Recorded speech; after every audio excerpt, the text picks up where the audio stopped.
I guess today we are going to be taking a look at solving rational equations. So no longer just focusing on a basic addition or subtraction problem, or maybe multiplication and division. We are throwing in an equal sign. So we need to be able to actually find the solution, solve for x, determine what the variable would be that makes this left side equal to the right side. That's the whole concept of solving, right? Making it balanced, making it equal. And there's really two main methods that we have here. But before we get there, real quick, I mean, there's a couple things with these rational equations that you gotta try to tie into real quickly. Um, a rational equation is just an equation that involves fractions. So think about things that you've worked with in the past that involve fractions through the solving process. One thing that should jump out to you is from like 7th to 8th grade math is when you learned about percentages, right? Part over whole, something over 100. And when you saw a question like that, let's say, for example, you're like, okay, uh, 7/15ths. What percent is that, right? 7/15ths. What is that as a percentage? Part over whole. And we thought about determining what we have as like X percent over 100 is 7 out of 15. And we were able to determine the percentage of that. Or maybe it was like, oh, you're going to buy a pair of shoes and they cost this much, but they're 25% off. How much are you going to save? Or what is 25% off of this? And you're able to work with percentages quite often to solve. And one of the techniques we saw was cross multiplication, right? You could multiply across and set them equal. So we've got a couple things that we've learned in the past that involve fractions, that involve rational equations, and solving techniques. So there's two main techniques we're going to see, okay? And I'll show each one here for these problems. The first one is cross multiplication. So when I have a fraction set equal to a fraction, what you could do is you could multiply across and set it equal to multiply across. Notice I'm not cross canceling. This is not a multiplication and division problem where your goal is to simplify and reduce and cross cancel, cross simplify. What we're trying to do is solve.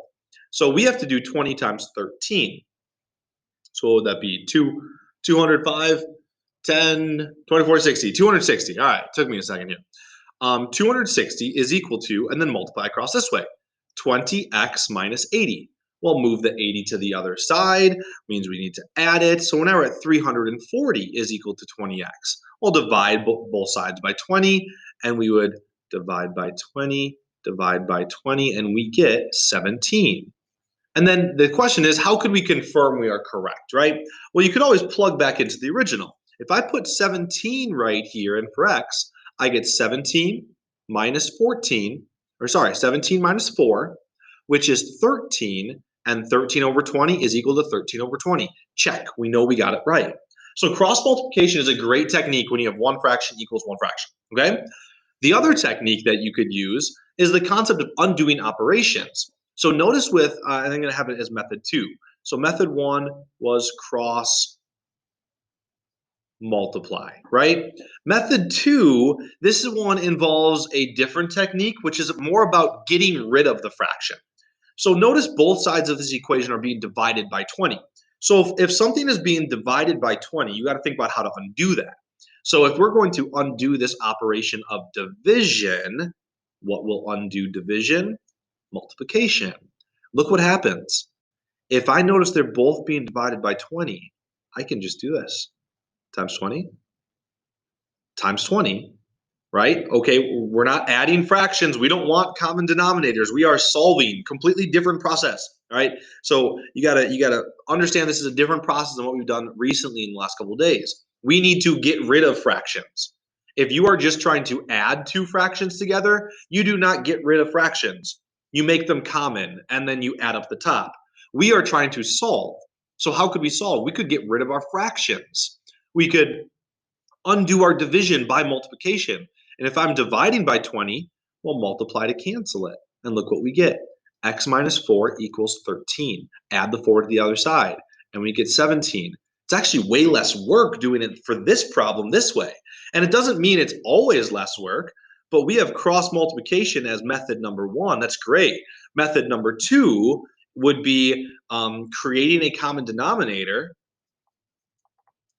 create LCD, least common denominator, multiply the equation by LCD to cancel fractions. Okay, that's kind of our process. We got one of those two, and for each problem, one method might be better than the other, okay?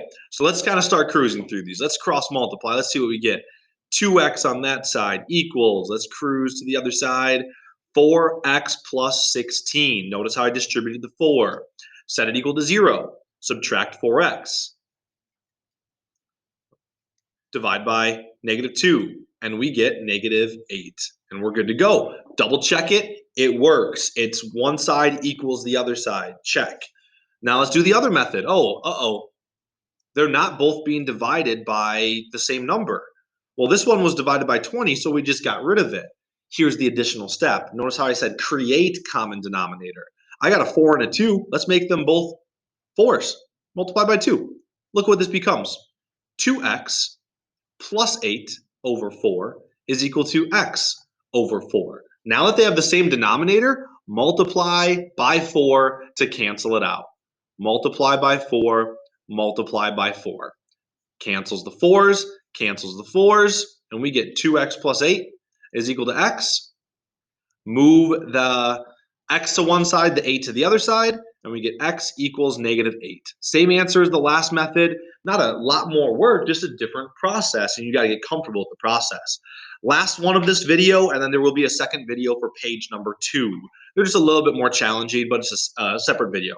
This one is covering the basics of the solving process, okay? So this one, cross multiply. 2x plus 2 is equal to, look what we're going to have here. X times this is x squared plus 3x. This should go alarm off in your head here. This is a quadratic, which means we have to solve by factoring, set an equal to 0, go through that process. So let's move these terms to the other side. Move the 2x, move the 2, and here's what we get. And once we've done that, and we've moved and set it equal to 0, we can factor. So we have 0 equals x plus 2, x minus 1 to get our two final answers of -2 and +1. So that tells me if I plug in a -2 in for each of these x's, it would be one side equals the other. Check. If I plugged in a +1 here and here, it would be one side equals the other. Check. There are two answers to this one. That's totally fine. We solved the quadratic. We got our solution. There's one thing you have to look out for, though. X equals -3. It can never equal -3. Because if it were to be -3, look at what we have here. If I were to be -3, it would make you divide by 0. You divide by 0, which is not possible, right? So it can never be -3. So if one of our answers was -3, just as a heads up, like let's say it was x equals -3, you would cross it off and you would say, here's a new vocab word, extraneous. It's a solution that arises through the solving process where you've done everything correct. But these are rational functions. They've got some weird shapes to their graphs. They've got some weird characteristics, and they also have x's that are not in their domain, or in other words, x's that it can never be. And that's what an extraneous solution is. It's an x that it can never be, okay? So just look out for that. And then last one here, I'm going to show the other method. Let's make these a common denominator. This one has a 2, this has an x plus 3. Make them the same. I need to multiply by 2, multiply by 2, multiply by x plus 3, multiply by x plus 3. I'm making them common. Let's look what we have. I'm going to distribute the tops. X squared plus 3x over this is equal to 2x plus 2 over this. Notice what we have, the same denominator on both sides, similar to what we did right here. Made them both 4's, similar to what we have here. They were both 20's. Once they're the same, just multiply and get rid of it. 2x plus 3. Why? Because we're undoing division. Same thing here. 2x plus 3. Cross off. Look at what it becomes. 3x equals 2x plus 2. From here, set it equal to 0. And notice it's the same exact equation that we saw before, which is going to lead us to the same exact answers that we saw before of -2 and +1. What we have to do is get comfortable with which method to use and when to use it. They're both great methods for solving. We just got to get comfortable with which one we want to use. All right, that's it for video 1 on these first 6 questions using the 2 methods. The second video is going to cover these questions, numbers 4, 5, and 6. See you in a little bit.